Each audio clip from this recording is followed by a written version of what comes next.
Ladies and gentlemen, welcome back to another video. Today it is Tuesday, July 19th, I believe, July 20th, and we're doing a daily dash. Just logged in, just got this order. We're in Las Vegas.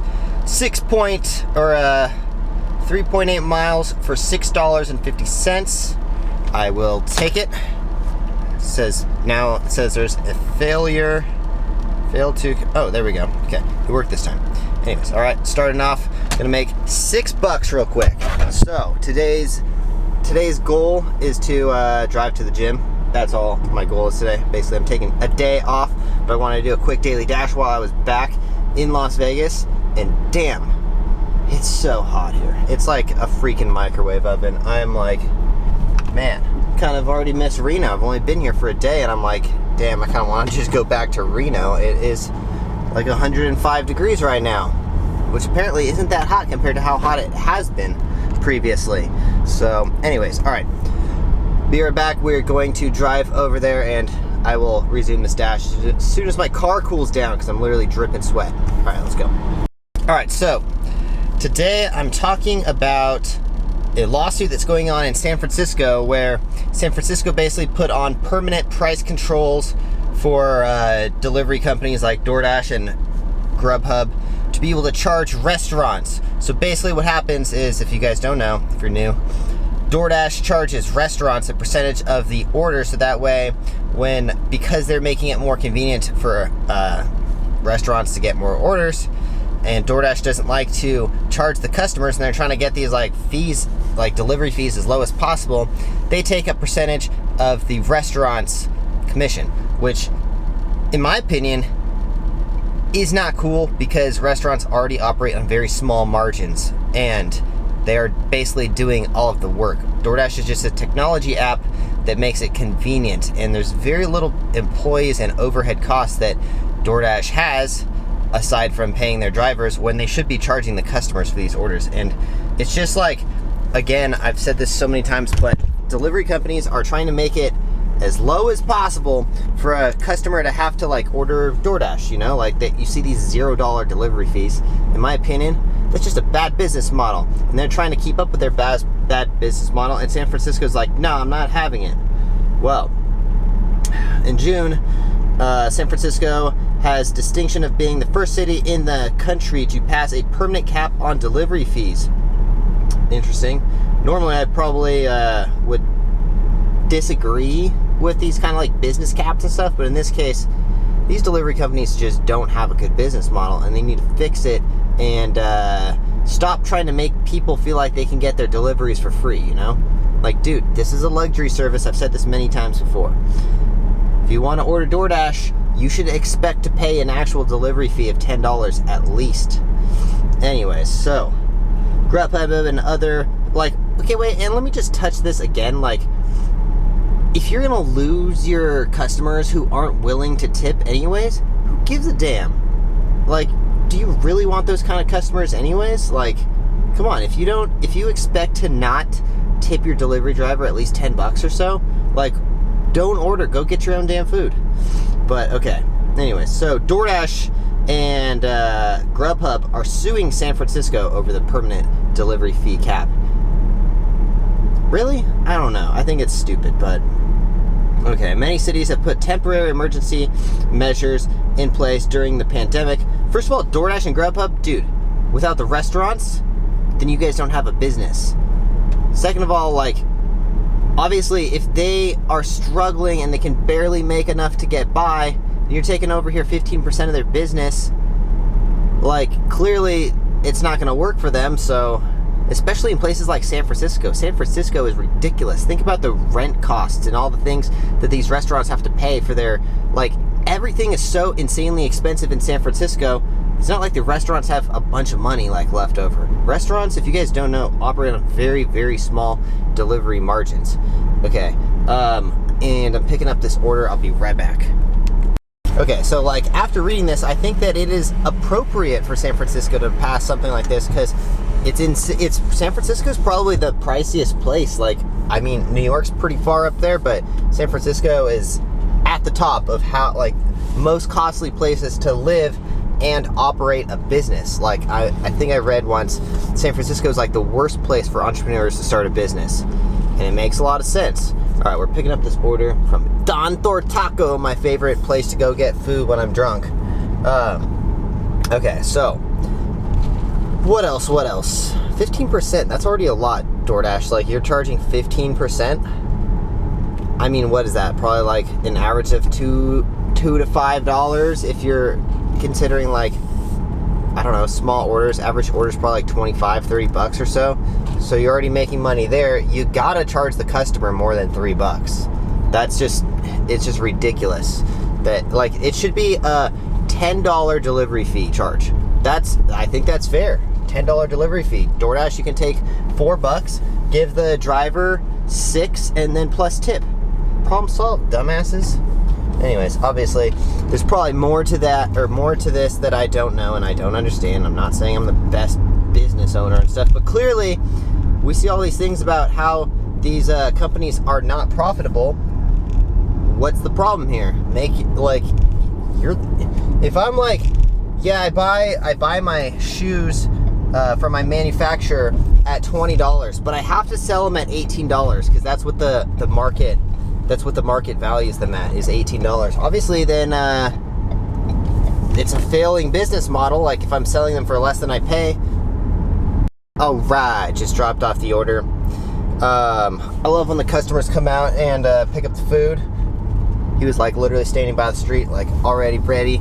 He was probably hungry because he looked, I don't know, he walked all the way out to my car and everything. I was like, oh shit, all right, here you go. Anyways, okay, so I'm gonna park real quick so I can read this to you without texting and driving, because that's not good. Don't text and drive, or not text, but read and drive. But we are almost done with this article. So, DoorDash and Grubhub filed a lawsuit on Friday, July 16th against the city. Sorry, my nipple might be showing at some points, but don't mind. It's, I don't know what the word is that I'm looking for. Sexual, sex appeal. That's what we're going for in this video. In the lawsuit, DoorDash and Grubhub say that imposing permanent price controls is unnecessary. Can you guys see me dripping sweat right now? Like, no matter how cold I have my AC on, I'm still dripping sweat. DoorDash and Grubhub argued that imposing permanent price controls is unnecessary, harmful, and unconstitutional. I would love to see what part of the Constitution says that you can't do that, but okay. Maybe there is. I don't know. I don't think I've read the full Constitution before. Have you guys read the Constitution before? I don't know. As in the past, the companies argued that the cap would hurt restaurants and threatened to shift costs to consumers. Wow, exactly what I said. Shift costs to consumers, which they've already done with additional fees.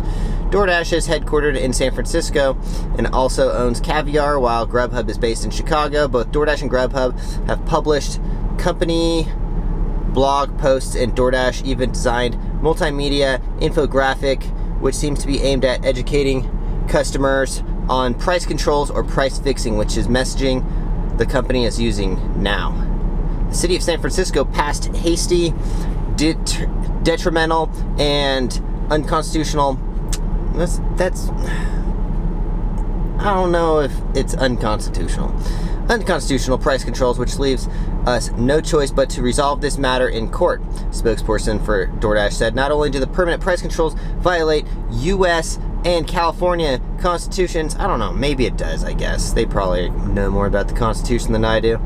But they will likely harm the very restaurants in cities purports to support. The city purports to support. That's very funny. The very restaurants the city purports to support. Weird. I've never heard the word purports. One of you guys like, dude, you're such a dumbass. You have never heard the word purports before. Imposing permanent price controls is unprecedented and dangerous. Overreach by the government. And, well, man, see, this is the kind of shit that bugs me out with these delivery companies. Like, bro, it's not our fault that you guys are trying to get customers accustomed to not paying any kinds of delivery fees. Like, how about all of you just raise your delivery fees at the same time? Just do that. But all of you wanted to say like, oh, there's a $0 delivery fee. Super annoying. I think it's stupid. Blah, blah, blah, blah, blah, blah. Local restaurants where we lived by the... It's not COVID, I swear. It's just really freaking bright out here. We are disappointed to hear the pending delivery company lawsuit about cities of San Francisco, Lori Thomas of the GGRA said for blah, blah, blah. Anyways, I've said my piece, and what I just don't like how DoorDash and like these delivery services are trying to get customers accustomed to not paying delivery fees. Like, man, like I said before in a recent video, if I can't get my own food and I'm too damn lazy, either I don't have a car, I'm drunk, I'm too lazy, it's too hot outside, and I expect to pay a delivery fee of at least $10 or so, you know? Like, can you imagine sitting there and you're like at the table with your roommate or something, you're like, hey, can you go get me food? And they're like, yeah, $10. Would you be like, nah, that's way too much? Like, okay, $5? $5, is that too much? Like, okay. I would expect to pay at least $5 to $10 if I was going to pay my roommate to go get food for me or something. And you have to think about it like that. These are people that are driving around in their own car, and risking their life, their car, their money, they're paying gas and all kinds of stuff, and inflation is going up. So dude, if you're too damn lazy to go get your own food, you should expect to at least pay a pretty decent delivery fee, in my opinion. But I don't know. Let me know in the comments down below, which one of these delivery companies do you guys order most from? Personally, I probably still order the most from DoorDash. I've actually never delivered from Grubhub or ordered from Grubhub. I've just done Uber Eats, Postmates, and DoorDash. I don't do Postmates anymore. Rest in peace, Postmates. See you later. That company sucked anyways. But, alright guys, so I'm heading to the gym. That's what we're going to be doing now. So, I have not been to a nice gym in the last, like, 3 months. I've just been going to this freaking casino gym, which is definitely no good. But even though I'm complaining about how ridiculously hot it is, I am so excited to go sit in the sauna. Yeah, as silly as that sounds, I'm super excited to go sit in the sauna and like basically sweat my ass off. I mean, I could probably just sit outside and it'd probably get the same effect maybe eventually, but yeah, super excited to actually go to a nice gym, because I go to the UFC gym, which is in the south part of Vegas, and it's like the nicest gym you could ever imagine. But anyways, alright, so hopefully you guys enjoy these videos at all. I forgot to wear my seatbelt. If you guys enjoy these videos, consider smashing the like button for me, help out my channel a little bit. Go to offaxisathletics.com, use the discount code offaxistanner for 30% off, and tomorrow I will be able to show you guys what the skate shoes look like that we just finished producing. Well, we didn't finish producing them. We finished getting the prototypes made, and they are currently in Reno at the casino. In Reno at the casino. There we go. We're rapping again. In Reno at the casino. Waiting to... I don't know. I'm not good at rapping, actually. I'm a horrible rapper, but I can't beatbox. I'm just kidding. I'm not very good at beatbox, but I'm decent. I used to beatbox a lot. Anyways, I'm getting off topic, I mean. So, head to the gym. We'll see you guys in the next one. Make sure you subscribe and also smash that like button for me. If you guys want to become a DoorDash driver, I have an affiliate link at the top of my description. Just click on that and sign up for DoorDash. Make some extra money like I am on the way to the gym right now. I just made $6.50 to drive to the gym, and I didn't go out of my way at all. So that's the kind of stuff that I like to do. Casual dashing. And just do, like, make money as you do your errands throughout the day. So, anyways, some of you guys are like, but Tanner, I don't have any errands. Well, you can figure something out. Go to the gym or something. Anyways, for those of you who are doing the weight loss challenge, I got about 5 messages on Instagram. I weighed 174 pounds today, which means I got 2 more pounds to go to finish that 10 pound subtraction that I was trying to do, because I weighed 182 pounds last week, and I said let's lose 10 pounds, and some people are doing the challenge with me. And if you guys are interested in what I do, mostly I've just been trying to eat one meal a day, and I spread that, like, for example, yesterday I only had Chipotle, and I kept the carbs really light, like I got like a salad bowl and stuff, and I split that into 2 different meals, and I didn't eat until 4 o'clock, and then I ate again around 7 o'clock. Today, I just ate about an hour ago, which is 3 o'clock, and I'm probably gonna finish that meal, which is El Pollo Loco, at probably around 7:30 or so. So just try to keep my calories really light and the carbohydrates super light. Now, obviously, I'm gonna go sweat my ass off in the gym right now. So, anyways, thank you guys for watching. We'll see you in the next one. Peace, guys. I don't have COVID, I swear.